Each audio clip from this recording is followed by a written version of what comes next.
Hey now, welcome to the dirty side of the track. It's America's leading Formula One podcast. I'm Brian, that's Rob. We have some special guests, Rob. You want to tell everyone who's here?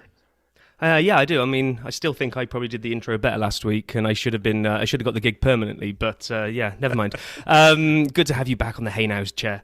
Yeah, this week we've got two guests with us. Two people that we've picked up along the way.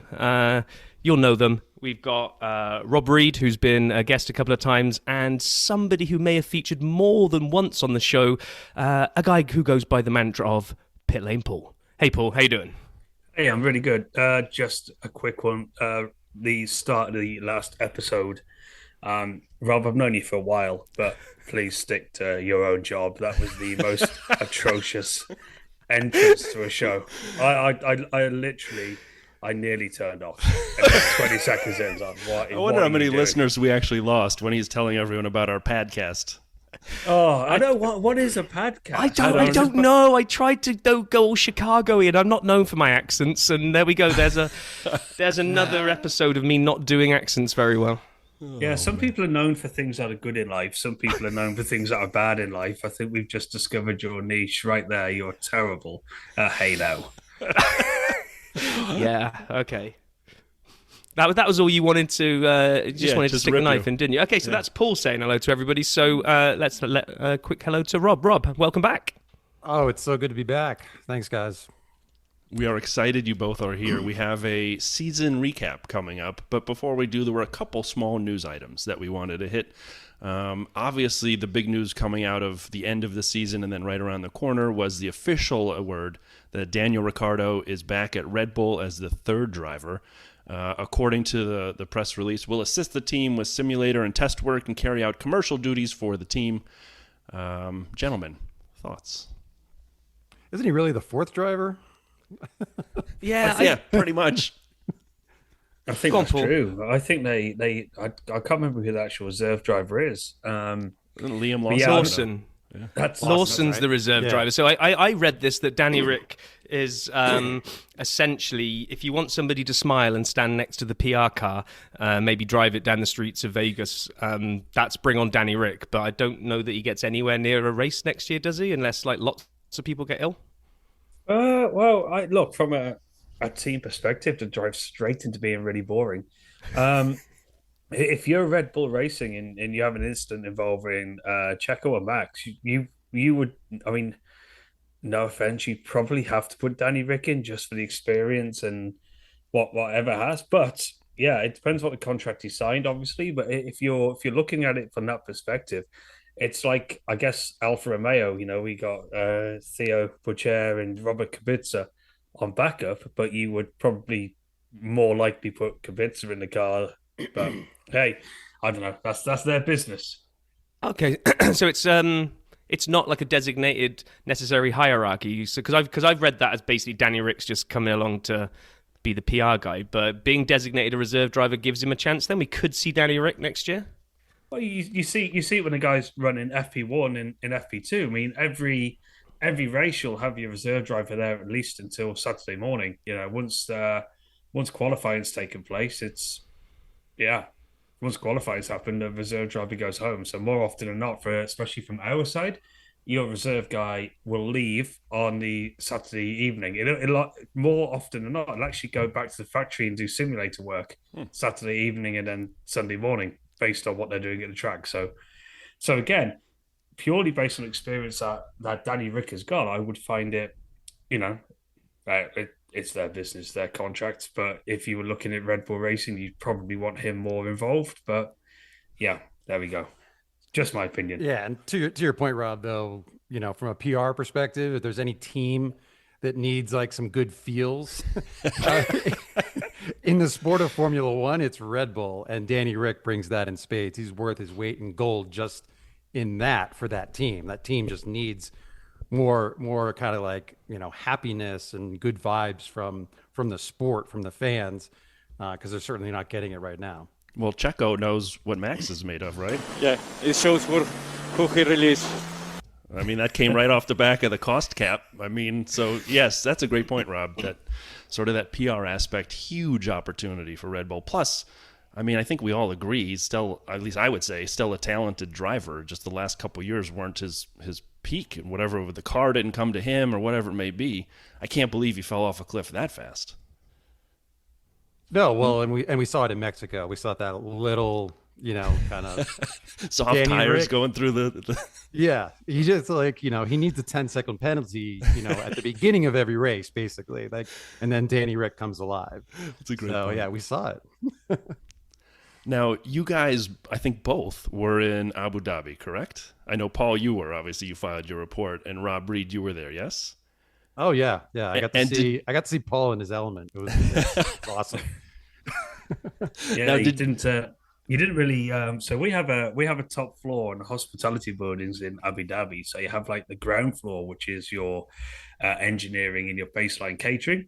You have a middle floor, which is like marketing and driver offices. Then you have this top floor, which is outside, and it's sort of like where all the teams have their parties and champagne and all this sort of stuff. And a couple of times Rob messaged me like, where are you? Like, I'm in the team building, and like, nowhere, nothing. I can't remember what day it was. Was it the? No, it was race. It was right day. before it was right before the race. Yeah, it's right before the race. You said, "Well, I'm here. Where are you?" So, I'm on the roof. Paul's like, yeah, we're this is kind of embarrassing. Kind of my nature being like new to the paddock and new to having a press pass is like, I don't know where I can go and where I can't go. And I'm not like the type of person that wants to like push the envelope and be like, nope, get the heck out of here. Like, who do you think you are? Like trying to come in here. So like I'd go into the hospitality and I'd only ever go on like the ground floor because the stairs don't look like the place like I'm allowed to go, like up the stairs. Like, so I hadn't visited that part of the hospitality until Paul, of course, said, no, we're on the roof. You got to walk up 2 flights of stairs. And it was like, like, wow, look at this. I was like completely amazed. So, you didn't know this was here? He was like, no, of course not. And I'm like, what? Like, I don't know what I'm doing. Just found the roof. Yeah, no, I just didn't click. It didn't click to me that you wouldn't have known. But yeah. Paul, you didn't take care of your guest. That's shocking. That is. Well, yeah. I mean, I'm like hardly a guest. I'm like the. Yeah, I was gonna say no. To be completely I join honest, the guests. Yeah, yeah. Well, it's one of those weird things where you just assume people people know what they're doing once, because like you say, Rob's got like a media pass now. So he's not a guest. He's sort of a worker, which is cool as hell. But you then sort of just expect these people to know what they're doing, and yeah, I didn't even think of trying to explain what the protocol. So there you have it, everyone. Rob Reed does not know what he's doing. and he's actually, learning fast though. I'd like to set the bar very low. So next year in Montreal, Rob and I will be there. The Dirty Side will be on location, and we know nothing about anything. So if someone could come say hi to us in our chair at one point, that would be great. And that would make our day. Just as you're running the track and we're sitting there, roasting in the sun, hey guys, and then we'll probably be both wearing shirts that say Rob and Brian or something stupid, but we'll be there. Yeah, so it's a long way off. Things happen in that time. That's not stress. But no, Montreal, you can't really screw up. It's quite easy. There's a big. We can lake. Screw it up. Oh yeah, true. There's a big boating lake. There's the paddock in the pit lane, and then you have the hospitality floating on the water out of basically tents. So yeah, you can't get that one too wrong. But yeah, we'll wait and see how you can. Yeah. How long till Rob Vale's swimming down the St. Lawrence? Oh, not too long. Right. Anything else to hit on news and social then, Brian, before we jump into our season review? Actually, yes, there is. So I would just highlight the fact that this week the World Cup started. And I think everybody knows that, right? So we had the opportunity to watch the World Cup, and we had a very exciting time. England played the U.S., and what we saw was, we had a bet. Do you want to talk about the bet, Rob Vale? Tell everyone a little bit about the bet. Yeah, sure. You came to me and you said, will you give US a 3-goal head start? And I was like, Brian doesn't know anything about this sport, and it's probably highly unlikely that England are even going to win. But yeah, screw it. I'll go along. I'm game. I'll go along. So we said England needed to win. I think if England won by 3 goals, then the tie was considered a victory on my side. And Otherwise, Brian would win, and then I would have to do some kind of forfeit, which I think was to read out some kind of message, wasn't Yep, it, so Brian? if you pop over to the Notion right now, Rob, and see Okay, what's where'd there, you put it? It's right under Rob's statement here. Okay, right. So, my statement for losing, because England are rubbish and Gareth Southgate will not play attacking football when he thinks a draw is better, leads me to say, first, it's fitting I lost a soccer bet. It was a riveting 0-0 draw. Talk about a lot of action. 90 minutes plus some random referee time of no one doing anything. Soccer, so great. Second, this is my Rob, chance. You feel this way? Wow, it's a shock. I do, yeah. Second, this is my chance before I read what Brian has written for me to highlight how lucky I am to have hitched my wagon to his star. He's just an all-round great guy. Oh, I appreciate that. Thank you so much. But here's what I really want to say. We all know Max is good, but he's clearly the car why it's clearly the car why he had such a great year. I mean, come on, if he's in a Mercedes this season, he finishes behind Lewis. And speaking of Lewis, can Team LH get off their high horses? He's got 7 titles, also pretty much all because of his car. Wow, you feel that way?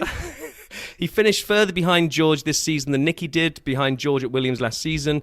Nico topped him head-to-head. Jensen topped him head-to-head. It's all the car. I love Mick, but he's just not that good. He had 12 points this season. Lance had 50% points more than Mick. He tied on 12 with Yuki, finished just barely ahead of a rookie in an unreliable car in Zhou. I think he's got talent, but I secretly have a very strong man crush on Mick, and I've let that cloud my judgment. P.S. British drivers are completely overrated in Formula One. Wow. I didn't see any of that coming.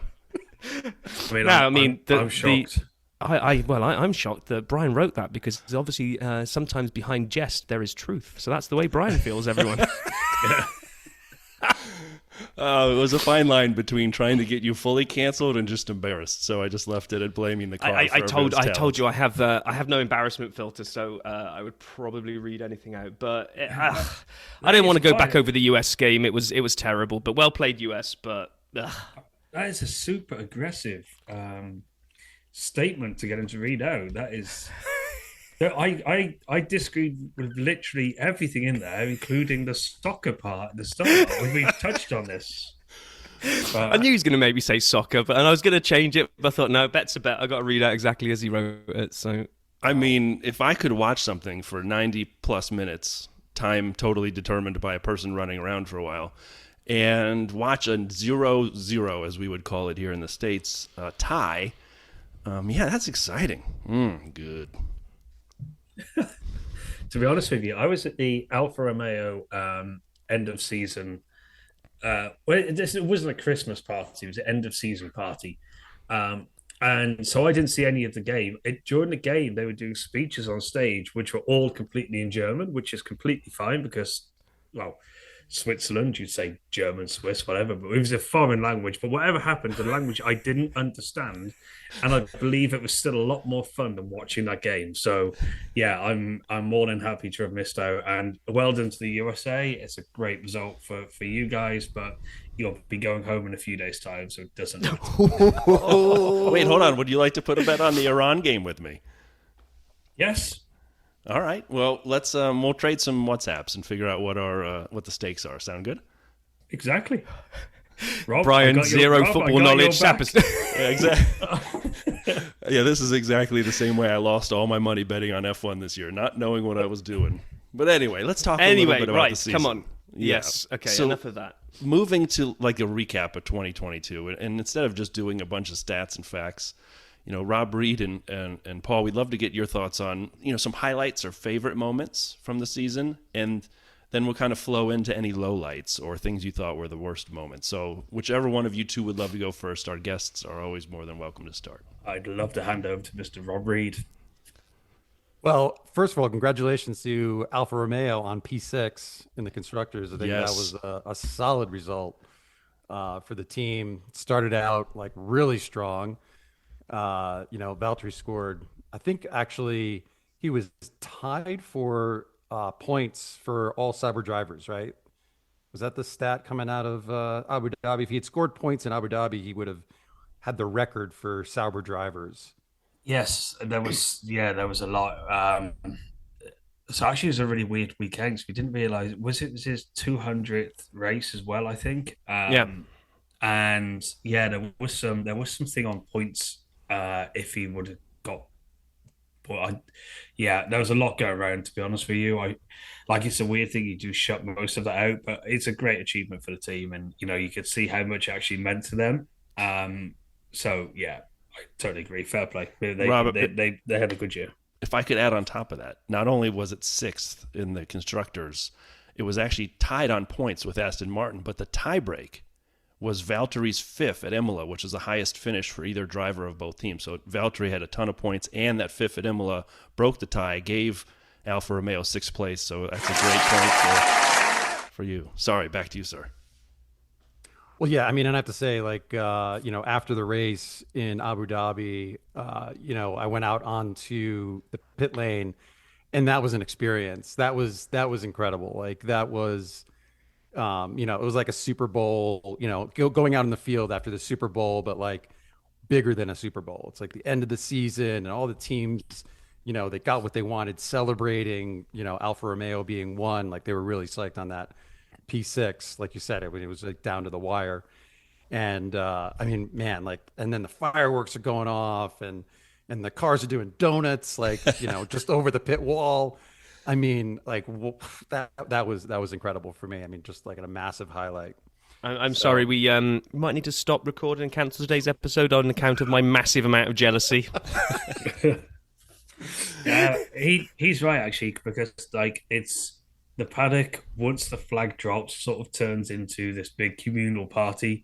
Obviously, teams have still got a lot of work to do, even though the test is coming. There's no backup, but they've got, they've still got the cars coming back from the race to like get ready for the test, or at least take the race components off them. But it's one of the most amazing places you can be in F1. Is the final race about like 20 minutes after the checkered flag, once the podium's done. And like, Rob, you're right. Everyone's just partying. Everyone's having beers. It's such a nice feeling to know that you're done. And yeah, teams are celebrating. People are congratulating each other. It's a magical place to be. Well, being as you've taken the mic there, Paul, what's your personal highlight of the season? I mean, to be honest with you, there's quite a few. Obviously, you naturally say the bits for Valtteri. I think weirdly, my proudest bits are negative as well. Is when we first went to Maranello with the shakedown at the start of the year, the first time we'd ever really seen the Alfa Romeo, and we were stood in the pit lane and looking as a car went past. We saw this strange bouncing thing that the car was doing. I'm like, what the hell is this thing doing? And then the next lap round, it come back, it was bouncing. Like Valtteri's on the road going, like, there's something weird going on with the car. And in the end, it ripped the floor apart. And we were like, we were quite low. We sort of drove back to Monaco that night, and we were chatting in the car, like, oh God, like what? That's really bad, especially with a cost cap where you can destroy a floor on the very first run that the car's done. And it was like, this could be a bad year. And, I kind of getting back and was quite down about things, but then went to the pub and there's a couple of the Aston Martin Mercedes guys there.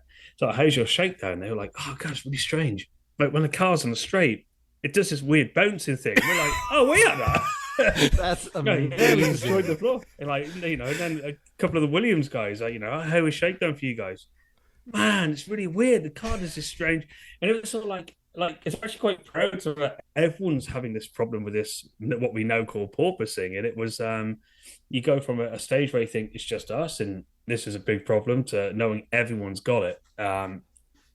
So as a proud moment for the season, I think that was bizarrely one of them, to realize that the new regulations have caught a lot of people out, and it was going to be tricky to see how people got over it.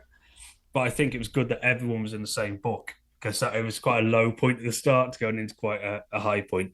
But yeah, look, personally, Alfa Romeo getting a sixth place, Valtteri having let's say a pretty good season. It could have gone better in the middle, but yeah, we're sort of quite happy, and it gives the team kick for next year, which is only ever a positive. So yeah, that would be mine as well. Going round the circle then, Brian. What about yourself, sir? couple things. One real fast. You guys know I love stats. There weren't a ton of first-time winners and first-time pole sitters. Well, actually, there were more pole sitters than winners, but I love the fact that there were some. So, Max had 15 wins this year, Charles 3, Checo 2, but then both Carlos and George, new winners on the circuit, and that was great. I couldn't be more excited for both of them. Carlos having long had opportunities and been in rides that just weren't there, but then George, new to Mercedes, was fun to watch. Poles, Charles 9, Max 7. Carlos had come in with none, had 3, because if the Spa penalty situation for some of the teams gave him that one. So Carlos 3, Checo 1, George 1, and K-Mag 1. All 4 of those guys, Carlos, Checo, George, and K-Mag, got their first poles this year. So for me, I would say just some of the people who hadn't had those experiences was fun to watch. And then the second thing for me was the following. I loved it. I loved the closer following. You could follow closer for longer, and you didn't have to back out and manage tires and come back at it. We saw it at Jeddah immediately, that Max, Charles, when they would come down to the DRS detection point and they'd both try to brake a little bit so they'd come through a hair behind the other guy one time, both locking up.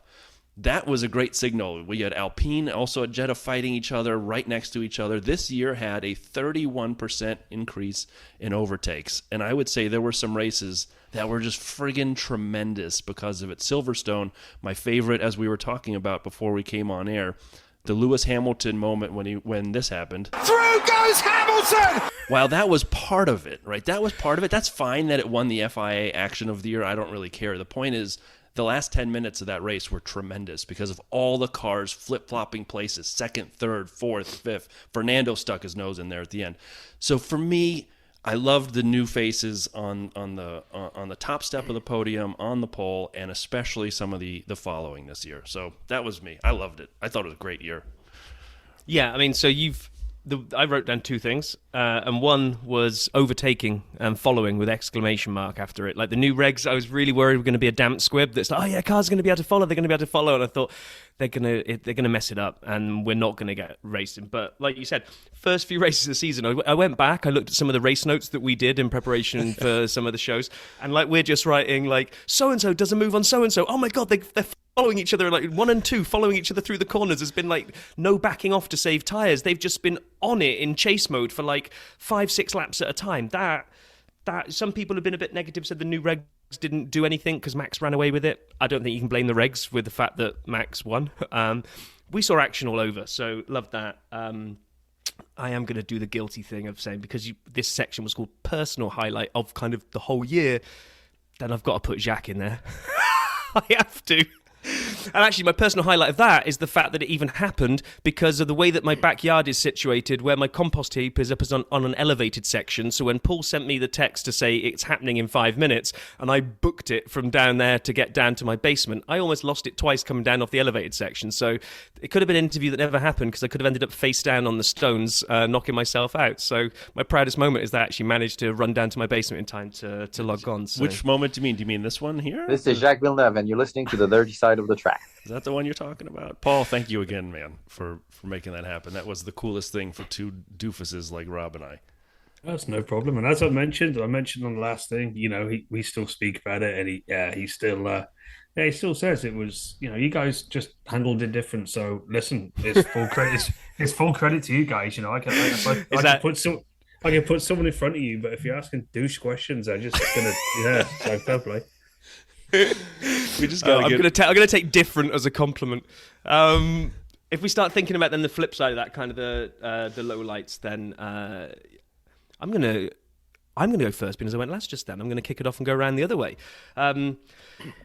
Lowlight for me as a Ferrari fan was the dawning realization after the first few races that those real heated battles with Ferrari looking like they'd finally got the combination of a car and a driver that could challenge for a championship in the first time since Jurassic days. It just started to ebb away quite soon. I know we all kind of went into the break and Binotto's got his famous, we could win the next 10 races. Yeah, nice one. It just, that was a low light for me, realizing that Ferrari were not going to be part of this title hunt. What about you? Well, I'm gonna go to guest next. I'm gonna go to Rob. Well, I think I didn't actually, I think my highlight though, right, just briefly would be Brazil. I think Brazil was the best race Amazing of the weekend. year. I think it validated the sprint format. I think it answered all of the critics. The critics say, oh yeah, they're not going to take risks in the sprint race. I mean, there was like so much contact during that sprint race. It was incredible. Oh, it's just going to be the first stint of the race, and then you're not going to see much in the actual race. Like all the overtaking will happen in the sprint. It'll set the grid. That's the criticism of the sprint. It did. And then there was plenty of action, when it came to the race. So not to say that every weekend needs to be a sprint, but I think it validated its existence in Formula One. It's just a matter of like just picking the right tracks. Brazil clearly is the right track, and there's probably more, but it's not all of them. What kind of a doofus do you think would think that the sprint would have all of the overtakes in and be nothing left for the race? I mean, I can't even get inside the mind of somebody that would think that about Brazil. Brian? And Rob, what was the low light for you this year? Moving on. But yeah, so that was my quick highlight. But I'd say the low light for me is that like Verstappen's dominance was actually pretty boring. And I think it's boring because he doesn't have a worthy teammate. Like when we've seen dominant performances from other drivers in the past, at least their teammate was giving them a run for their money. When like there was, without naming any names or teams, like when there was a car that was clearly superior to the rest of the field, there was at least a teammate that was winning races, getting poles on a consistent basis, giving their teammate, a run for their money. And you just don't see that. And I actually asked a team this in Abu Dhabi, because I was going around introducing myself to all the teams, and we would have like quick conversations. And the insight that I got from this team, and I can't say who it was because I don't have like, it wasn't like a proper interview and so forth. But let's just say they are a auto manufacturer, and they said that the manufacturers prioritize the constructors championship. That is their priority. And if they win the drivers championship, that's great too. Whereas if you're an energy drink maker, team, you're prioritizing winning the drivers championship. That is your number one goal because, constructors is actually secondary to you. And so what we see from Red Bull is just a different philosophy that ends up creating this dynamic where you've got a number one driver and a car that's developed and improved throughout the year for that number one driver. So even if you had a number two driver, like it doesn't even matter. They're always going to be at a disadvantage when they're doing it the Red Bull way. So, and that just makes it boring. Like I want to celebrate Verstappen's dominance, but it just really wasn't that exciting to watch. Just cutting in there, it's a good point you actually make. Great. A few guys at Red Bull last year, they were like, and I know them, and they don't mean no harm by the comments, but they're like, yeah, but we're world champions. Like, but you're not world champions. Mercedes are world champions. They won the constructors. Yeah, but we won the drivers.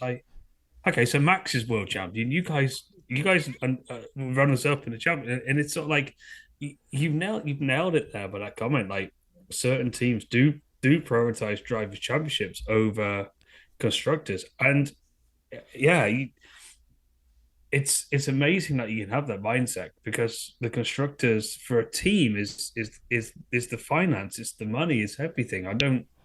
But yeah, it's a very good point. Can we all just celebrate for a moment Ferrari's ability to prioritize neither? Or to execute on neither. Can I also say this is our 51st podcast, and that was the first time someone named Rob made me really think, and it was an insightful comment, well thought out, with reason behind it, and I don't know how to handle that. So Rob, you didn't like the first time you came on the show. I don't know what to say about that. Or your other 50, Rob. Yeah, it's like 51. I think you're covered there, dude. Yeah. You got it. Exactly. What about you, Paul? What's your low light then?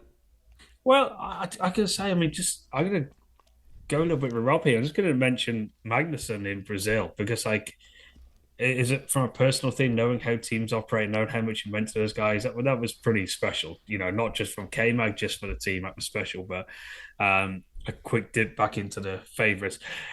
Look, the worst parts were probably the shakedown in Maranello when we discovered the car had this bouncing thing. And I know I probably bored you guys with this, but France, my God, it was like you go away and you spend like 3-4 nights in a hotel, and seriously, it was just Grand Prix are not always exciting. They're not always brilliant, but France, my word.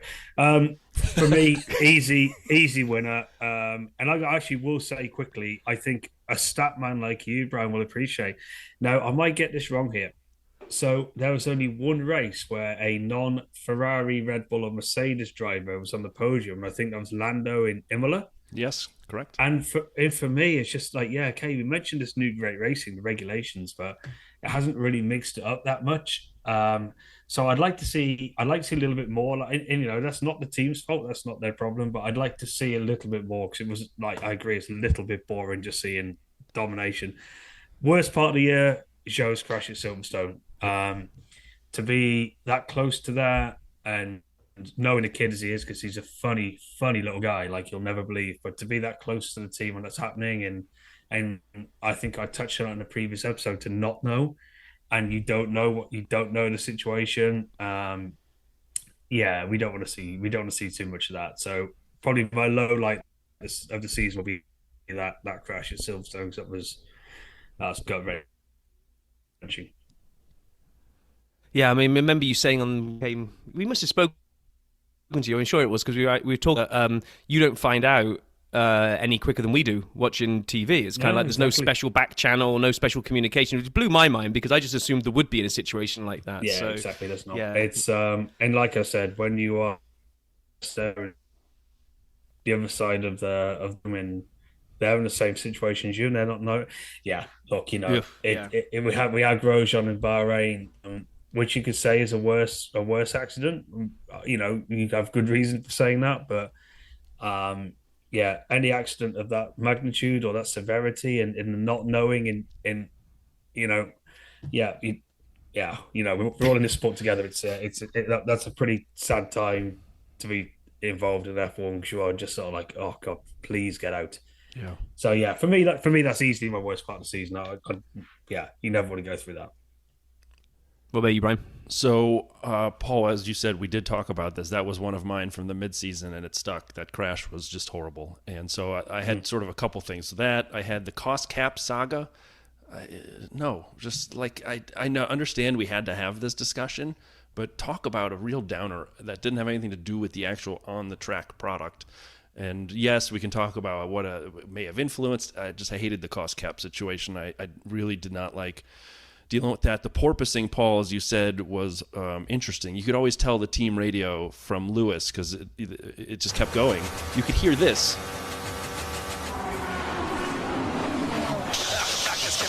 My back is killing me. As a guy who has a back problem, I did not enjoy. Every team who had it, right? It was not fun to watch, and it really didn't help. But Rob, I gotta agree with you. Ferrari was my low light. There were a lot of reasons, and I recognize it wasn't as bad at the end of the season. So I don't want to be a victim of recency bias and overdo it, but the mistakes, the strategy, the lack of reliability from things like this. Wait, what are these tires? Sorry, it's a mistake. I mean, to things like this. Are you okay? To things like this. Question is, would you like to have a new medium to go through the traffic or prefer a new hard? Question. I mean, how many questions can we ask to them telling Carlos, who ended up winning this race, to back off? Stop inventing. So, and I could do this for a week, and so, you have all these things that a team like Ferrari, who means so much to the sport, just kept doing these things and stepping in it on themselves. So, yeah, those would be the things for me that kind of were lowlights for the year. Question for Paul. Sorry, I was going to cut in. I think the Ferrari thing was really interesting because they're a team who I've said before, and they know what they're doing. They're sensational. They're one of the best teams in the sport. So to continually make mistakes to the level they had was entertaining in the end, but it was just mind blowing that a team of that magnitude can do that. And secondly, the cost cap to be involved with the sport, and I think the cost cap it got annoying in the end. But when you have a team principal who's going to come out and say that other teams owe them an apology when they have pretty much been, I say convicted, that sounds a serious word, but convicted of cheating. And they've actually owned up to that convictions. They've owned up to cheating. And then this guy is going on and saying like other teams owe us an apology. Um, I I look that was a really weird time to be in the paddock because there was so much dislike towards that team, and I think something we said at the very start of this episode, something you said, Mr. Reed, is like as a team like Red Bull, get someone like Ricky Arduin who's got a little bit of personality, a little bit of outward thing, will go a long way to repair that team. And yeah, I think the cost cut was a massively significant part of this year and sadly last year as well. And I really feel sorry for a little bit for Max again because he's got another year where he has that thing hanging over his head. Is well, he actually didn't deserve the championship. He didn't deserve it last year because not he didn't deserve it. That's the wrong way. It was given to him. It was given to him last year on the back of Lewis. He definitely deserved the championship, but it was given to him. And then this year with a cost cut, people are just always going to say, well, your team cheated, and he does not deserve that because he has just been standout. He's been a phenomenal driver all season. They've been a phenomenal team, but they keep getting these things over them. Right. So, it's for me that I sort of agree that was pretty low. It was pretty low light of the season to have that again, have this controversy in the sport again. And it was pretty draining. So what I was going to ask you just before that, before you went back to the Red Bull and the cost cap on Ferrari, is that a rumour that was circulating Twitter today, and they were attributing it to the Italian press, so I don't know how much is in this, is that Binotto is about to be fired, and the guy who I saw being interviewed last race, who was looking very much forward to going and fishing all of his retirement, a certain Ross Brawn, is now being touted as being the guy that's going to take over in Ferrari. Any insider knowledge from either of you two from hanging around the paddock last race? Well, Rob, you did a lot more networking than me. I do. I asked. They're not going to give me those answers, but I have to ask, and I did. Yeah. And I asked your because like Vasseur was floated initially, so Yeah. I asked your guy Will, and he was like, nope. So Well, I was basically being really cruel to Fred on Friday night, telling him well, you're going to Ferrari anyway, so it doesn't matter. Now, look, I think we. Oh yeah. I think if you're within motorsport and you think that going to Ferrari is a great career move for you, then you're absolutely bonkers. So the only way Ferrari, in my opinion, are going to become a better team, and you need a boss who's going to go in there and accept that they're not going to do anything for 2 years because the car for next year is done. That is not to say the car's going to be bad, but the car for next year is done. Development's already sort of underway. Designs are underway for the 2024 car. So what you need to have is you need to have somebody to go into a team who's got such punch and such fire where he can just look at people and go, you're not good enough, you need to go. You're not good enough, you need to go. And then start bringing people in. And with Ferrari, it's the classic old thing. You can keep changing your manager, but if the people who are working for that manager are not up to the job, then your manager's always going to keep getting fired. It's like I'm going to say soccer, just to appeal for the American audience, and Rob, you'll appreciate this. I'm going to go back. Football teams who sack manager time after time after time, yet they retain the same squad. And then eventually someone figures out that it's actually a squad that are really rubbish and not the manager. The manager's trying to play around with people who aren't up to the job. I see that a little bit with Ferrari, and I hate saying that about other work colleagues, but I think if you go into Ferrari, you need to have a big set of cajubas to be able to start sacking people at the top and start bringing people in to redevelop that team. As if you go in there, I don't think you can do that.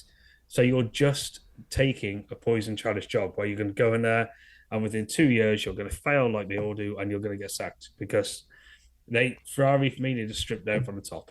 That's my humble opinion of that team.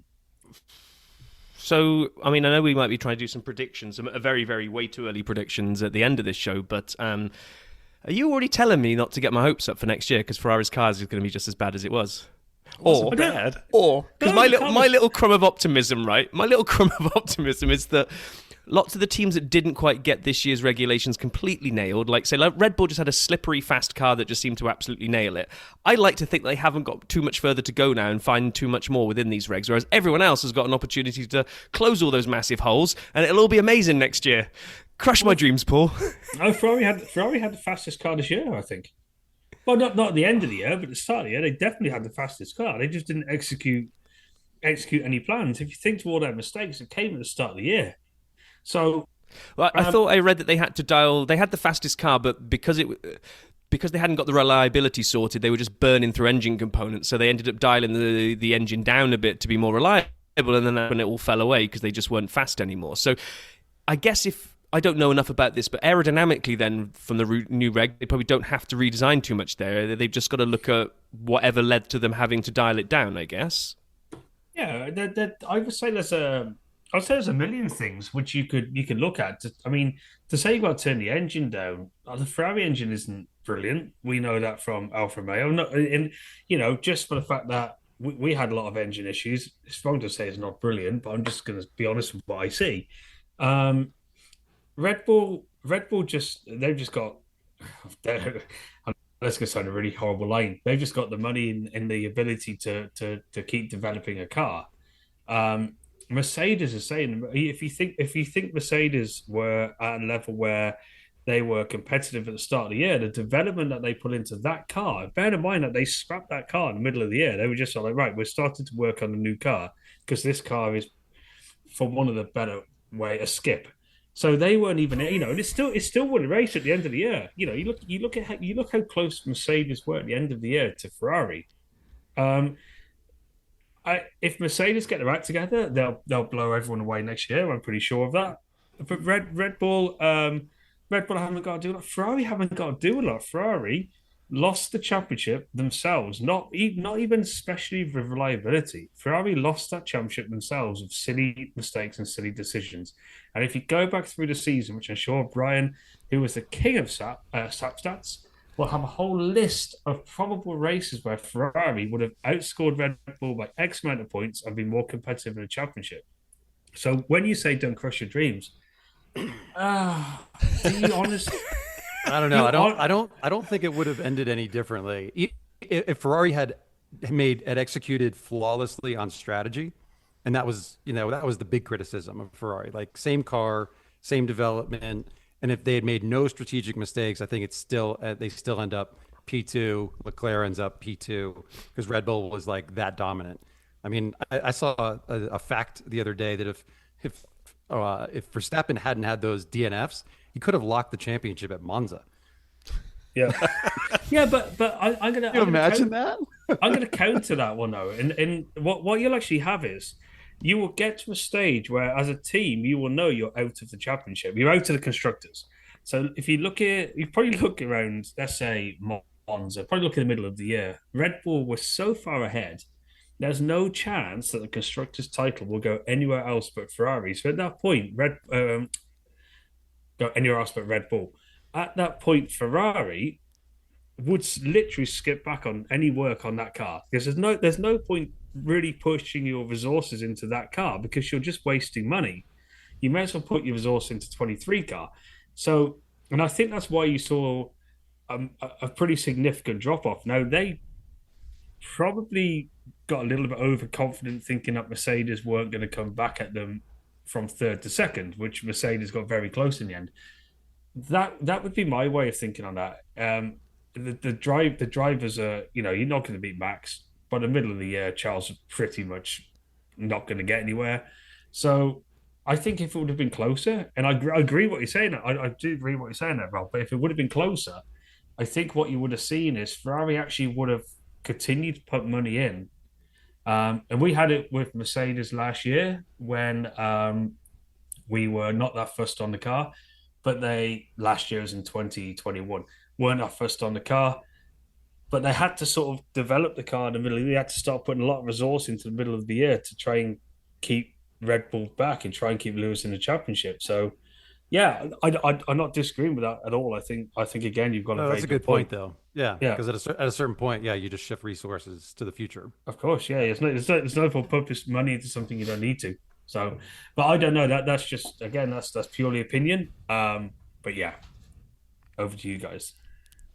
Any other any other lowlights that anyone wants to hit before we move on to some of the winners of the season or overperformers? Have I mentioned France? I'm going to jump in on that one too in a little bit because I have four least favorite races, but we'll get there. I was going to say we need. Go ahead, Rob. No, go on, Rob. If you've got another low light, go for it. One like a small low light that like the FIA itself should not be the story coming out of races, and I think it was on several occasions. I think they need to get their stuff together. And just make some operational changes about how they when and how penalties are handed out, and just be more consistent. Like they just keep controversy. There was just so much controversy around Singapore, around Japan. I actually like Monza finished under a safety car, and that was actually like the one kind of consistent thing that we saw from the season from the FIA. That of course brought up past controversies, but I don't want to be talking about the FIA and decisions that they made coming out of a race weekend. I want to be talking about the action on track. That's a great point. Very good point.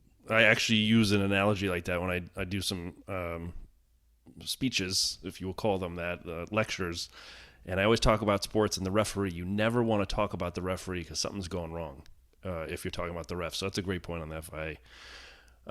So Rob Vale, hit me with some of your winners or people who overperform teams. Are we going to do winner? Do we want to do?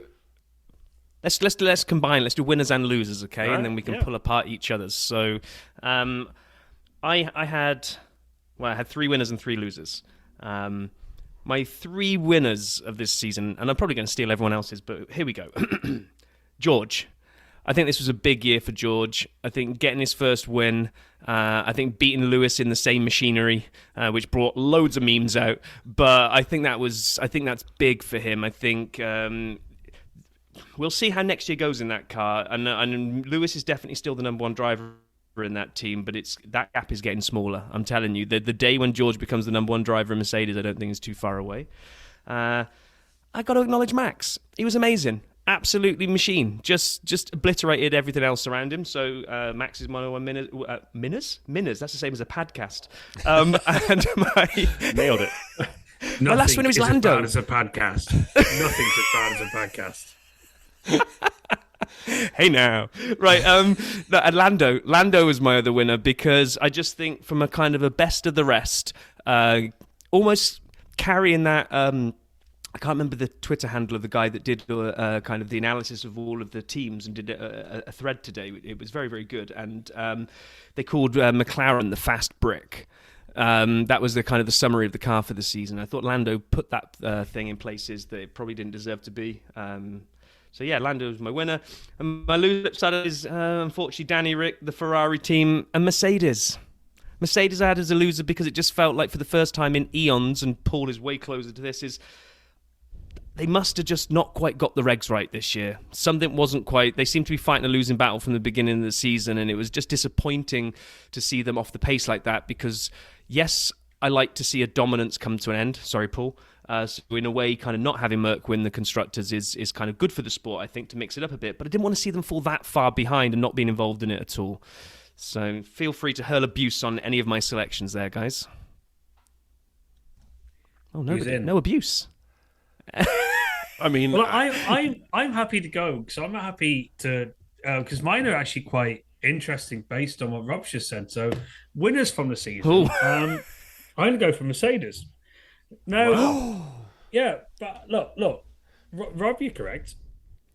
But for a team that has started the year, and there's bear in mind that we were quicker at Alfa Romeo than Mercedes for the first probably 4 or 5 races of the season. We went to Imola, and when Valtteri got the 5th place, we were hunting George down in 4th. We were quicker than George. It was just we couldn't get the DRS. They've got a better overtake mode than what our car has got. So you're talking about a team who had major issues. The car was ratting itself apart. They gave up on the car pretty quickly because they knew that it was just not a car that was anywhere near doing anything with. And you heard it at the end of the season with Toto and Lewis saying how they want to see the back of the car. This is a team that still won a race. Brian, sat me up. How many podiums did that team have this year? Yes. Brilliant. It's not on demand, Paul. I'm not some kind of savant. Honestly, I thought you were like Superman stat man or something. Yeah. Listen, sorry to show you behind the curtains. No, it's fine. I just look at that team and just think, for the year they had and the car they had, to have the bounce back they had to win a race, they should have had a 1-2 in Brazil. To have a team that can bounce back. And if you said after 4 races of the season that you go into the last few races of the year and Mercedes will be challenging Ferrari for second place, you just laugh at me. So when you say, again, you're right, they shouldn't be down there, but the bounce back they had, the fight back they had, just shows why they are the best team. I know I'm biased, but that just shows why they are the best team out there. That is fact. So yeah, I'm going to go for Mercedes. I'm going to stay home and go Alfa Romeo. I think they've had a great year, 6th place. I think I've got to go there. It's weird to celebrate a 6th place for me because and even though I've been, the first, where we're looking, 11 years of my time in F1, we couldn't finish in the top 3 of the championship. So to finish P6, I just found it hard to celebrate. But when you see how much the team celebrate, you see how much it means to them, and that's brilliant. Somewhere where I really actually dislike, and I think I made it clear in my review, but Brazil. What a race! What a place! What a sprint race! What a race weekend! So, one of my massive highlights was Brazil. It was a brilliant weekend to be involved in F1. It was just exciting. Everything was good. Losers. Do you know what? Sorry, guys. Miami race. It was a disaster. And again, it's stuff that you don't see. It's stuff that's paddock related. And it was just. It was, yeah. There's not for most people who work in F1 to before Miami were so excited to go. I didn't speak to anyone who works in F1 who left Miami looking forward to going back there. Wow, everyone disliked it. So yeah, that was a massive disappointment for me. Was that, and then we've touched on it. I'm not going to dwell on it. I'm going to move on. It's not France. It begins with an F. It is Ferrari. My God, guys, come on. So that's mine. Rob? Well, so, yeah, I mean, I echo George Russell, being, I think just his consistency impressed me. I mean, consistency is what wins championships. That needs to be a quality of every championship driver. So I think he got top 5 for 19 out of the 22, was it? Yeah. I heard you guys from last week with the stats. Yep, that's right. I remembered that. I did research that one in advance, though, Paul. I don't have those just all top of my head. And I mean, I think he came out of 3 hard years at Williams. Out driving an underperforming car, and fortunately for him, he got put into the same kind of situation with that Mercedes initially, but he outdrove the car, and again, just kind of showed more championship material. I don't put anything into the fact that he beat Hamilton. I think Hamilton explained some of that away, that he was the guinea pig, and I take him at his word on that. And of course, I think you guys mentioned it last week. Hamilton only cares if it was between 1 and 2. Anything else, he really doesn't care. Whether or not he loses to his teammate. So, not here to say, Russell's a superior driver to Hamilton. That would be absurd. I think the loser is really Verstappen in the court of public opinion. I think he just did himself no favors in Brazil, in terms of being a likable person or a great champion. It takes more than winning championships to be a great champion, and he just keeps getting in his own way with this behavior and this attitude. I mean, I think like self-awareness is a very good quality that a person can have. And I probably wasn't that self-aware at 24 years old, but that's like somebody needs to take him aside and put a little more coaching into him on how to be a great champion. And you don't have to court adoration, which is what Horner kind of like dismisses it. Like he doesn't care about being adored. He doesn't need to care about being adored. He just has to be a good example for people. And so I just think he needs to care about not being a doofus. Exactly. Yeah. He just like something went wrong, and people have like accused him of just being like robotic, and he just needs better guidance. And Horner's not doing him any favors either by just defending it all. So I thought you were going to bring up Machiavelli, and I was going to say that'd be the first time on this podcast that someone could bring up a Machiavellian type approach to being loved or feared. So, I mean, that was a great point. Interestingly, I have Max on the winners. Just on face value, the domination, even if in the intro Rob said it's all the car, I know that's fake. In all seriousness, he dominated. And to me, it's not just the 15 wins, and I recognize there are more races. It's not just the percent. In Spa, he came back from 14th on the grid to win. At Hungary, from 10th to win. And so, to me, he has a teammate, and there are other cars and other constructors and other drivers, and he still did that. And to me, you look at 52 Ascari, 63 Clark, and there's a few other that are really outstanding, but this has to be in sort of that second tier of dominating seasons. And my other winners were Alfa Romeo and Haas. So, Paul, to your point, 40 points above last year for Alfa Romeo. We already talked about Valtteri's fifth at Imola, giving them sixth place in the Constructor. That's amazing. Haas, 33 points up over last year. And they still did it with one of my underperformers or losers. I had Latifi, Mick, and Danny Rick in my three that just didn't go the way it should have went. And Latifi, I don't know how he got lost on the racetrack. Where was that? Was that Canada? No. Japan. No, it was Japan. Thank you. It was got Japan lost when he pulled on the off. racetrack into an area. Yeah. Something's gone wrong with the car. Yeah, your GPS is off. Your green line wasn't working. But the racing line got turned off. Yeah, exactly. Someone turned the racing line off. But so in all seriousness, after De Vries drove for him and got 2 points, and Latifi was on zero for quite some time, he was at risk of finishing behind someone who'd had one race for the season in his own car. Now he didn't, but still, it was a tough year. And so, wish him all the best. Danny Rick, we've talked about. And Mick, man, I'm sorry, Rob. Like, I recognize he's talented. He just didn't do a lot with the same car that Kevin did a lot with. And I know there's a difference, and I know Mick's not a rookie, but last year was like a lost season for Haas with him and Mazepin.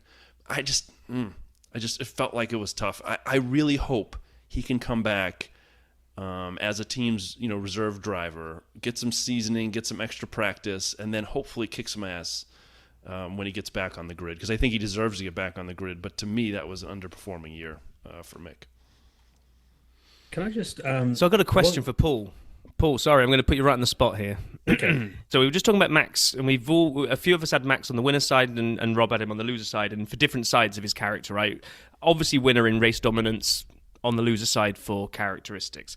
Now, you told us on one of the very first episodes you came on, you talked about Michael Schumacher, and you talked about how out on the track he was ruthless and kind of had this kind of would bully people off the track, and there was the Michael on the track persona, but back in the garage he would have not garage, he would have the little photos or little kind of notes about each of the crew, because he was kind of real team player and kind of just had this aura, and everyone kind of sort of saw that was the upside, and he had a great character. Do you see Verstappen having that at all, or is he the same as we all? Because we all look at it from the outside in, right? We hear these team radio messages, we hear the heat of the moment stuff, and we don't really know goes what on in the paddock. I'm not suggesting Max is a Michael, but what do you think he's like on the inside of that garage? So, look, okay. Funny enough, I was going to cut in and say this.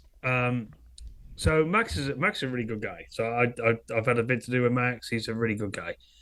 Personally, he's brilliant. So it's something which I want to touch on with champions.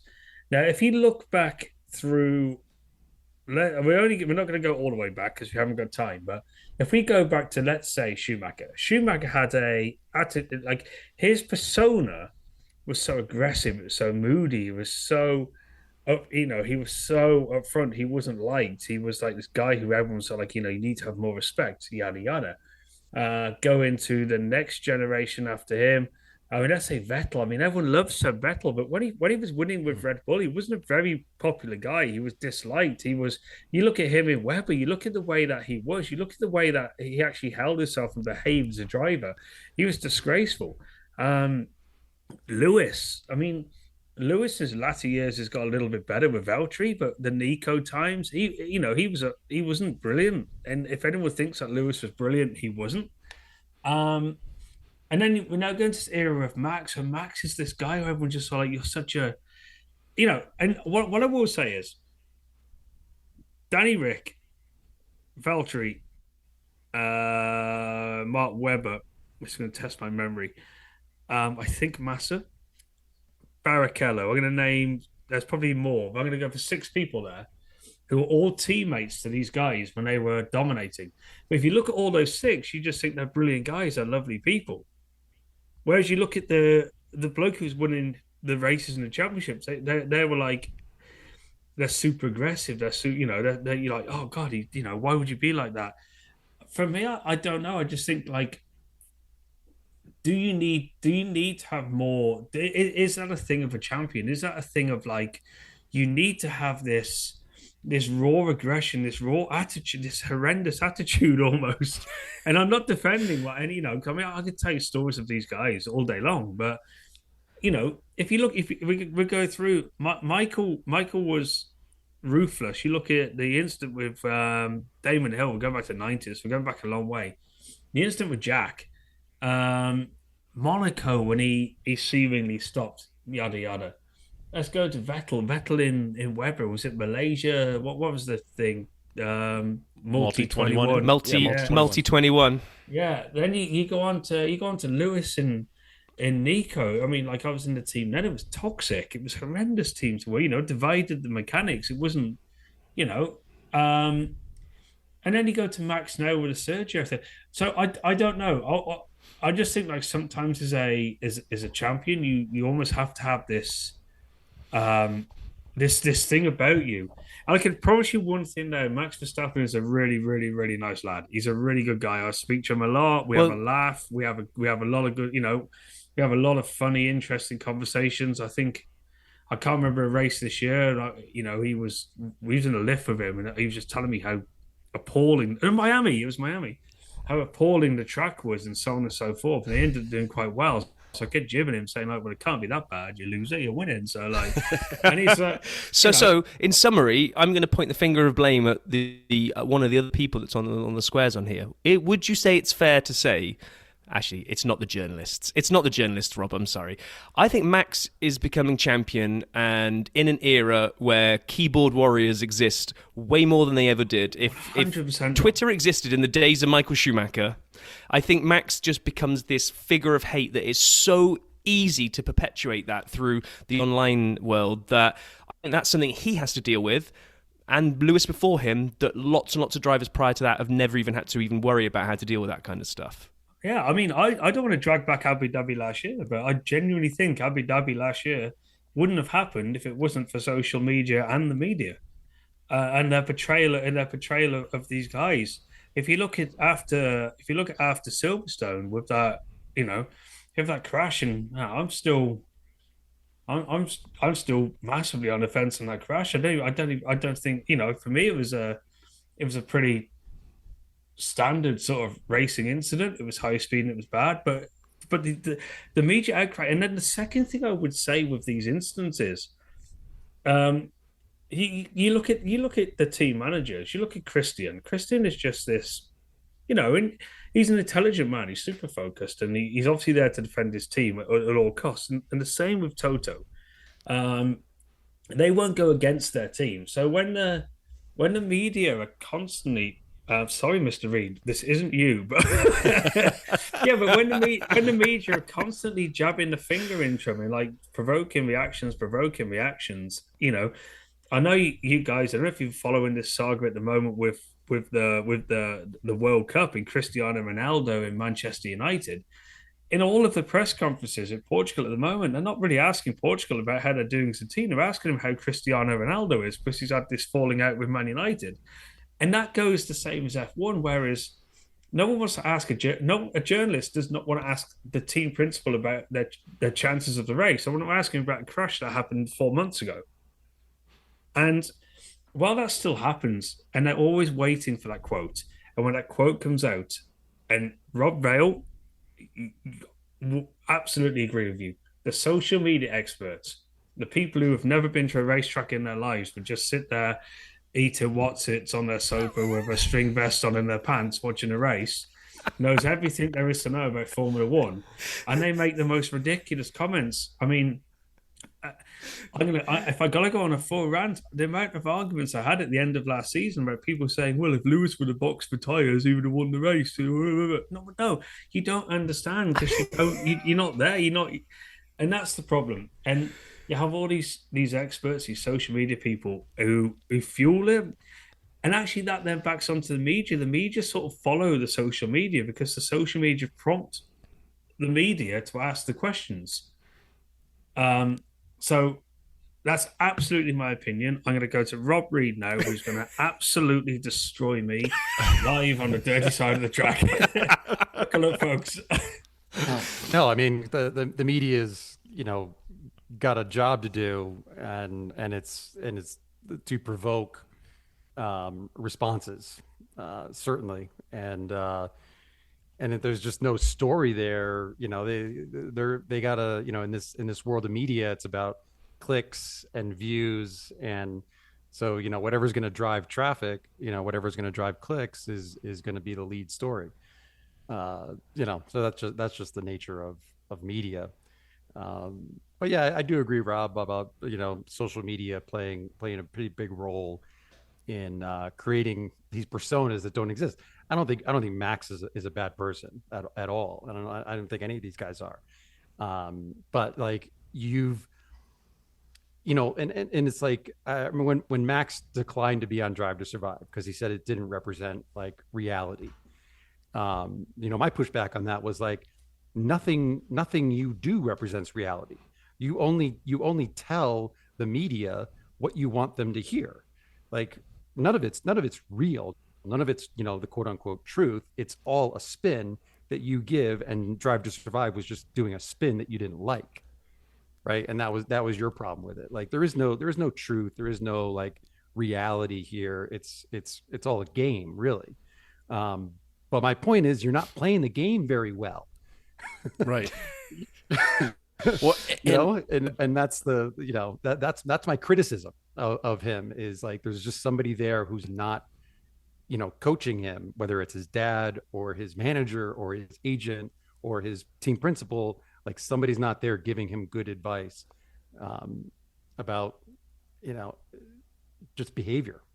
But so agreed with the points on some of the champion behaviors, and maybe that's something that is needed to say that's always my corner, and I'm going to take that corner, and you got to deal with it. But back to the PR aspect, right, that we're hitting right now.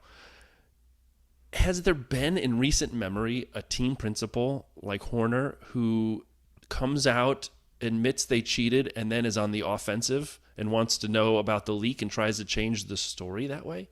And it just keeps it in the news. And then the next news cycle for them is Max not helping his teammate and screaming into the radio. And instead of anyone saying anything positive afterwards, they issue a statement which was ridiculous gobbledygook, 3 days later. And so it just feels to me as though Red Bull seems to embrace some of the chaos at times. Not Max per se, but the team itself. And I don't understand that part. Like so Rob, I think I'm agreeing with you. It's not the person, and it's just the weird kind of, we're okay putting more gasoline on the fire at times. And I don't get that part of it, but I don't know. You touched on the last episode, by the way, I agree with you on the statement after Brazil, and I can't figure out that, like, you bear in mind a company like Red Bull, which are they're basically a global marketing company. That's all they are. And they've let this press release go out, which is so obviously lies, and it's just like you're honestly you're reading this thing, and it's just sort of like, but we all saw that didn't happen, and it's just sort of like I don't. I don't know. I think you're right. Someone like Christian, he just doesn't. At the end of the day, you don't you don't necessarily have to like Toto's I think, a really smart media trained human being. Whereas Christian I don't know if Christian is. I don't know him well enough. He's a bit of a closed book, Christian Horner, but I look at the both of those guys and just think if that was Toto in that position. I mean, Toto has come out with some things which are a little bit like, well, come on, dude, you could have said that a little bit better. I think the job of the team principal is to protect your assets. How you do that in the way they do it confuses me. And Well, yeah, I mean, look, clearly there had been conversations within the team about the Monaco incident with Checo, right? Going into Brazil. Like, so it's like, this isn't anything new. The crazy thing for me is that Max somehow thought that throwing that out there as a reason would make him look better. Yeah. Right? Like, I've won the drivers, we've won the constructors. I'm holding a grudge from Monaco against my teammate, who has definitely helped me, in my success. So yeah, so for all of you who think I'm doing this for no reason, that's the reason. Yeah. It's a really good reason as well. Keep digging. Yeah. Yeah, but then there were reports of like family members on the Verstappen side coming out and basically making references to other instances involving Sergio, which I don't really want to go down that road, but like, let's bail on this one. Yeah, but you're like, I don't. When that's happening again, it's part of the team to not address that. I still maintain the last race. I think, and again, I every one of you is saying here, I'm totally going down this line. I think the last race for them to have not really given Perez or Max to have not really helped Perez. You roll back 12 months ago when Sergio's really holding Lewis up in like Max on the radio saying that Sergio's a legend. This isn't an anti-Max thing. This is just an anti-team thing. I just think, as a team, you've got to do better on that front. We're team orders never good. I never like to see team orders. We had it go against us for Valtteri at Mercedes when Lewis going for the championship, and I totally get it. Why you need to do it, but at the same time, I just sort of like I look at Red Bull and just think you don't really have. They're not really an empathy team, are they? You can't really warm to them. You can't really get. So yeah. So I'm going to pull us out of this. We've gone down a bit of a rabbit hole, which has been great. But I think we've, the dirty side's all about fun. So let's pull ourselves out now of our deep and meaningful conversations into the psyche of champions and PR, which is a great conversation. But let's now go the opposite way and start thinking about funniest moments of the season. What are our things that we can really look back on and say we had a giggle out of that one? So, Brian, you haven't been first at all on this. So, Brian, my co-host, what's your funniest moment of the season? I actually played all the Ferrari clips that I had, so I was going to, in all seriousness, this is a true story. I actually would make memes for Twitter ahead of the race for predicting Ferrari would screw up so I could send them out the second they did it. It was that dependable around the middle of the year. And as much as I love the sport, and I do, and as much fun as it is to watch, it's nice to see that, everyone works there are people too, and they make mistakes just like the rest of us. And so for me, honestly, the funniest moments were the Ferrari screw-ups, and whether it was 3 tires waiting for Carlos when he came in instead of 4, or the 47 times they had unsafe releases in the pits, or all the different situations with strategy. And I will never, ever, ever get enough of adding this word at the end of my sentences. Question? I mean, I put it on everything. It's like Frank's Red Hot. I put that thing on everything. So anyway, for me, those are my favorites. But I would before I turn it over, I just want to highlight a couple things. I thought there were 2 races that were really so good. And we talked about both. I mentioned Silverstone already, and Rob, you mentioned the Brazil weekend as a whole. Those were epically good to watch as a fan. So much so that my non-F1 fans, when we hang out, my friends and I will hang out, and they'll say, "What, how was the race?" I'll say, "Oh man, let me show you the British GP, the last 10 laps," and we'll put it on, and they will enjoy it. So I thought it was just a great year. I had a lot of fun as a whole. I won't talk about Australia, France, Mexico, and Abu Dhabi because those 4 were snooze fests. But I'll leave it at that, and I'm going to turn it to Pit Lane Paul. What were some of the funny things for you this year, or favorite races, or least favorites? We've heard about France from you a couple times. Did you like that one? Yeah, France was, it's probably the best race. Just quickly, Abu Dhabi as well. I think all the hype of last year, everyone got a little bit excited by it. God, it was awful. For me, look, I'm really going to alienate the American audience here, but I'm going to quickly defend myself on the back of it.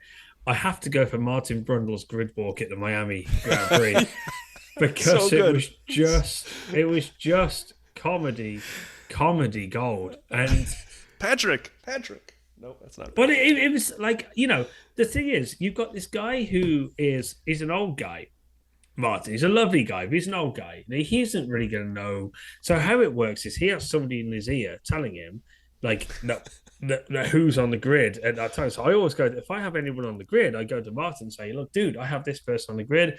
If you come by, this is who it is, just to give him a bit of a helping hand because, so Miami was just sort of like you saw this man, and this is how bad it is. This is defense of Martin right now. He had like 2 basketball players on the grid, and like I wouldn't even know who they are if they walked into my house now, sat in my living room, and started watching Gogglebox, which you probably wouldn't have in America.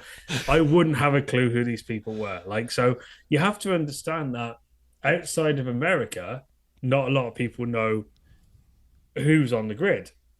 But I also then going to go to America. I don't think American people really understand quite how big F1 is globally. So, and I also don't understand that when Martin Brundle's doing the grid walk, probably 90% of the coverage of the world's Formula One is that Sky feed. So they are going around all over the world. Now, I have his name. I researched this earlier on. It's an Italian guy, so I'm going to clear you boys straight away. It's Gianluca Vacchi or somebody like that. He was the guy who said, I am a social media sensation. When Martin asked who he was. I remember that guy. I remember his name again. That was great. It's Gianluca Vacchi or someone like that. And that for me was my funniest. It was just Martin's, and very modest as well. And I just love that. I love that grid walk. And and I will say this, having been on the grid several times, being on a grid is a ridiculous privilege. Only a chosen few get to go on a grid for an F1 race. It's, you can't just walk on there. You need special passes, special accreditation. And if he goes to the grid, it's a huge honor. So for these people to go on there, and half of them have got no clue why they're on the grid or what the grid's all about. So yeah, for me, that was just brilliant because the world was watching these people making absolute fools of themselves. It was just sort of like, me and Martin have had several beers afterwards. I always bring it up, and he just giggles. Please tell him. So the Miami one, when he thought someone in his ear told him it was Patrick Mahomes, and it was not. It was Paulo Banchero, who was a rookie. I'm a big basketball fan. Okay, I didn't know who that was. He was not drafted yet out of Duke. I don't even know what team he's on today. I should know that. But you could put me out there, and I would have had I would have known it wasn't Patrick Mahomes, but I wouldn't have known who he was. So tell Martin, like sports fans in the U.S. were similarly confused, and he just got stuck in front of the camera. Do you know what? I'm not. Okay. I have a few celebrity friends, I guess, but I don't know 90% of famous people I see in the paddock. I couldn't tell you who they are. We had Brad Pitt in a race. Where were we? We were somewhere, but it was funny because the press didn't cover it at all, and Crofty didn't man crush over Brad Pitt all weekend. Yeah, see, he came and sat in our hospitality, and I looked at him. I just saw like, oh God, is that actor guy? And I was like, yeah, Brad Pitt. I went, "Oh, was that him? I thought it was some completely different." Like, Oh my God. And there's the soundbite for the week. No, the soundbite for the week is already eating what's-its in his pants on the... Yeah. I swear this guy comes on hospitality. I was like, I recognise him. So yeah, it's Brad Pitt. So I knew he was there. And I was like, oh, was that Brad Pitt? Oh God, I thought it was something completely different. Like, Oh my gosh, Paul. Yeah. No, honestly, you get you see these people all the time, and to be in a paddock in robbery, you don't know how amazing it is to actually, you remember in Austin. It's so hard to even get anyone in the paddock when you're just dealing with normal passes, and now you have a media pass. It's sensational, but to even be in a paddock is a massive privilege. To go to the grid, like, is the most ridiculous honor you can ever have. And these people just had no clue why they were there. So I'm going to go Miami. Absolute funniest moment. That was the one place that was the one place I couldn't get into. They were just like, nope, your pass does not get you onto the grid. I'm like, okay, I'll hang out here. What was your funniest moment, Rob? So, I mean, Latifi going the wrong way in Japan, like we mentioned it before. I mean, Paul, have you ever seen that happen before? No, going back not so long back, I'm pretty sure it was Interlagos. Kimi Räikkönen went off into the gravel trap, and I don't know where he went, but he managed to find a road behind the crash barrier that he started driving up, trying to find his way back onto the track. I might have dreamt this, but I'm pretty sure it happened. Like, it was I heard about watching, that one, like, why? Oh, it's true. Yeah, good. So sometimes you know if you get a little bit mental, but yeah, no, not like that. Not that was just like, that was blatant. That was just like exactly. And the excuse, something's wrong with the car. Like, dude, the Williams GPS is off today. But also, I mean, not so much funny, but just like classic, Danny Rick doing the finger gun down the straight. Yes. Before he passed, I think, Ocon, when he was on that tear on the soft tires in Mexico. Like, yeah, that's just classic Danny Rick. Like, here we go. Yeah. The finger gun was great when they showed that back. Actually, there were a lot through the year. Didn't Fernando have a couple times when someone would cut him off and he'd do one of these with his hands as he'd go by the guy? And I loved it. Wasn't it? It was Spa, right? When he and Lewis tangled and Alonso came out with. What an idiot! I love that kind of stuff. So yeah, I would finger say, guns. I forgot about that. When the guys are in the car, the emotions are running really high. So it's one of my favorite pastimes. And if you ever I'm sure you've done it. I'm pretty sure you've done it. But if you get the chance, go on YouTube.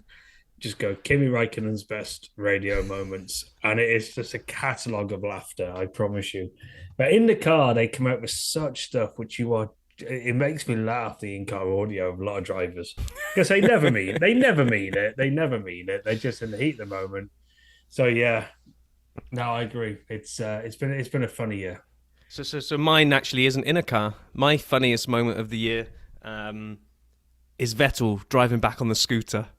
That was, I know he got fined for it. I know he probably shouldn't have done it and shouldn't have been doing it. But watching Seb drive back on that scooter was hilarious. And I'm going to sneak a bonus second one in. Also, one of the funniest things all year, and it was on our show, not necessarily Formula One, but when our good friend Andy Ellis hit us up with the Sandwich Rant remix. Oh, fantastic. That I was laughing for days. I was giggling like a kid when I was sending it over to Brian, saying, Brian, you got to listen to this. We've got to play it on the show. I mean, Andy, you're a genius and you've done us a solid a couple of times now. But it still disappoints me that we haven't got Lando to come out and be seen on YouTube playing it. But it's out there, guys.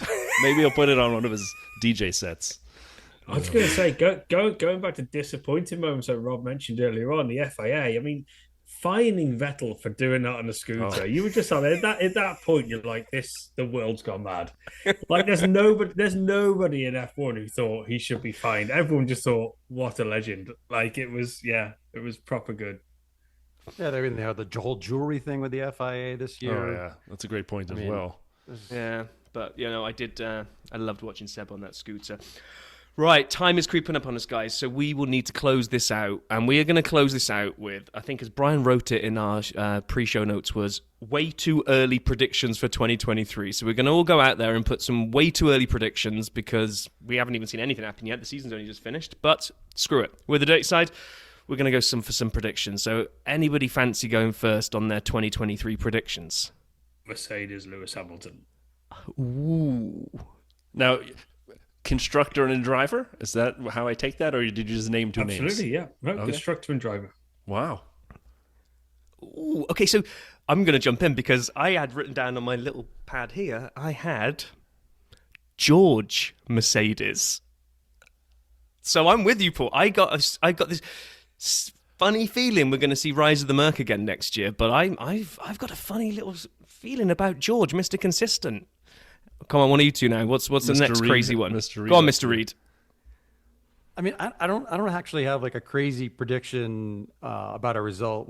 My prediction is actually that like Logan Sargent is going to be bigger than anybody actually realizes, right? Like just in terms of like we haven't had an American on the grid in a long time, right? And the sport of Formula One has become massively popular in America despite that, right? Like that's a huge hurdle to overcome. Like you don't actually have any Americans to root for, yet it's become a big, and of course he's driving for Williams. He's a rookie. He's not going to, he'll be lucky if he scores a couple points, right?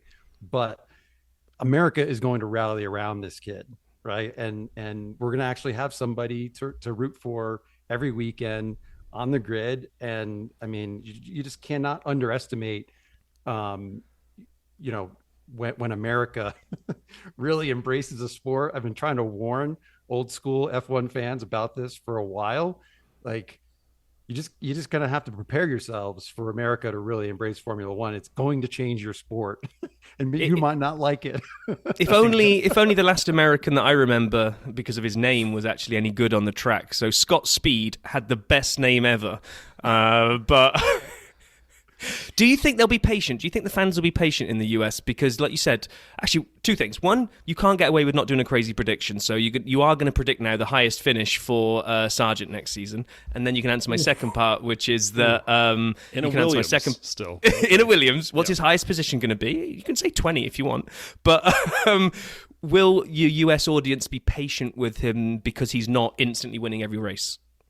Oh, yeah. Yeah, because again, Drive to Survive has trained the audience to, really just kind of get into the story of the team and the drivers and really appreciate that and know that like they're not all working with equal equipment, right? So like the expectation of winning, just isn't there. They just want to see their personalities. They want to, see them out driving their car, beating their teammate, right? So he's got a very good teammate, obviously. And so, I mean, I think he'll get a random P10 next year. Ooh, he's going to get a point. He's going to get a point next year. You heard it here first, folks. Yeah. So now I'm nervous because my prediction was two parts. I have a real prediction, but I wanted to talk about the friction amongst the teams. 40% of the teams I'm predicting massive teammate friction. And Rob, as you just mentioned, the Americanization aspect of some of F1. Now I'm worried people are going to put those two things together and think it was us. It wasn't us. This is coming on anyway. So, here's some exammples of what to expect. Things Once like this. again, most unsportive driver of the grid. Yeah. I mean, those are teammates. That doesn't go away. Yeah, it shows who he really is. Those are teammates. That doesn't go away. And this guy, who is mercurial, as we just heard, he's going to be teammates with the owner's son.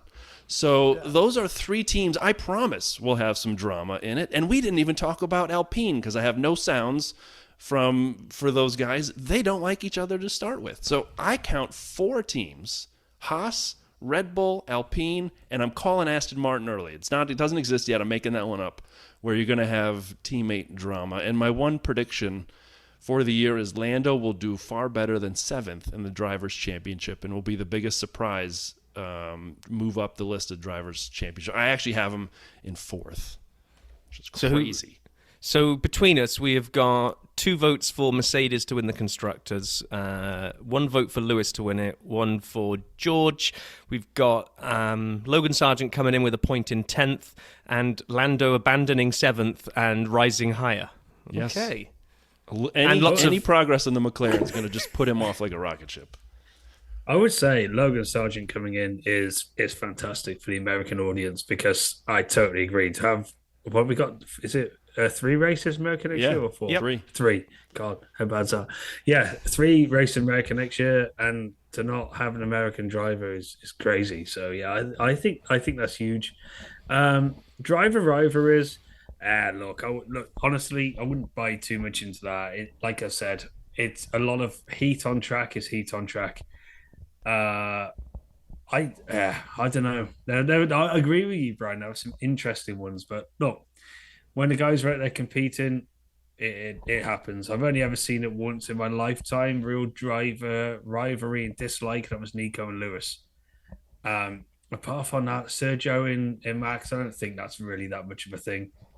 It was at Hulkenberg and Magnussen. Yeah, there's a lot of history there.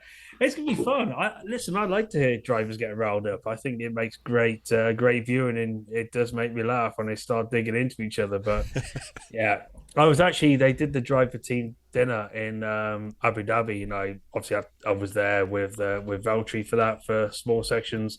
And they all secretly get on. They're all laughing and joking. They're all sat at the table laughing at each other. Stories going round. So again, Rob Reed, you are the guilty party. The media make so much more of this than it actually is. So yeah. Gotta drive those right. Right. We're going to have to wrap this one up. We could carry on talking and probably make 2 episodes out of this, but I think Paul, more than anybody, probably deserves the time off now, right? You've had like an insane amount, whatever it's been, 8 months traveling a gazillion miles across the globe, and it's finally all done. You're home, feet up for Christmas. When will everything start again for you? Because obviously it starts for proper in March. When's testing? When are we going to start seeing some cars on tracks for next year?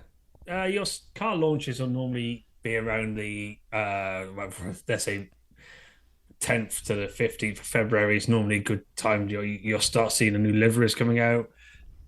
Testing is the latter end of February, just a 3-day test in Bahrain and straight into the race. For me personally, my next event with Valtteri is the Race of Champions in Sweden. That's the end of January, which is a fantastic event. But I can come on before that and go through what the Race of Champions is, because that's quite a funny event. But no, totally. Look, the next few weeks, Christmas, New Year, get into January, start to lose this beer fat that I've acquired over the latter end of the year. But no, it's been a great season and it's been fun. And I echo what I said last week about you guys.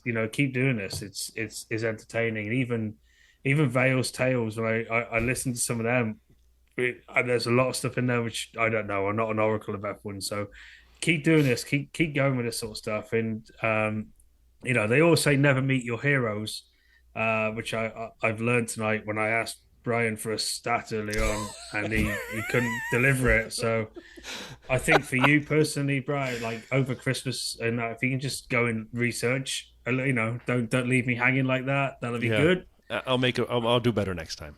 Yeah.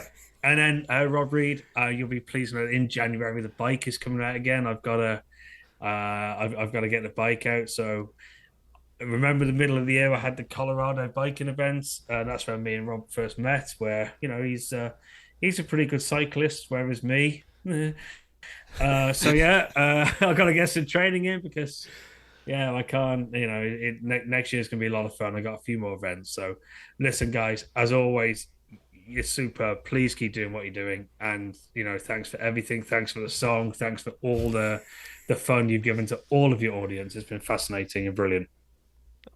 I'm gonna cry now, I think. But that's the soppiest thing I've ever said. I might cut all of that out as part of the edit at the end. But no, I appreciate everything you've done all year for us. From your, like you said, that song wrote itself when I read the lyrics, because the travel facts are just amazing. If once you leave F1, if you want to join some sort of travel show, I think you've got a career there, because that was fantastic. And also thanks to you, Rob, because you've been a big champion of ours as well. We've had our article. We've had our name published in Forbes, which is insane. So what's up for you next? A bit of rest and relaxation before you hit the new year, or what's going on in the world of Mr. Reed? Well, yeah, it's kind of interesting that the cycling season ends, then the F1 season ends, then the snowboard season starts.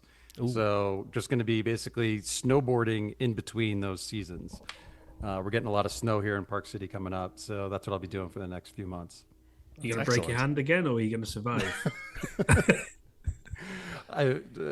No. Gonna stay healthy. I'm not even gonna knock on wood. Yeah.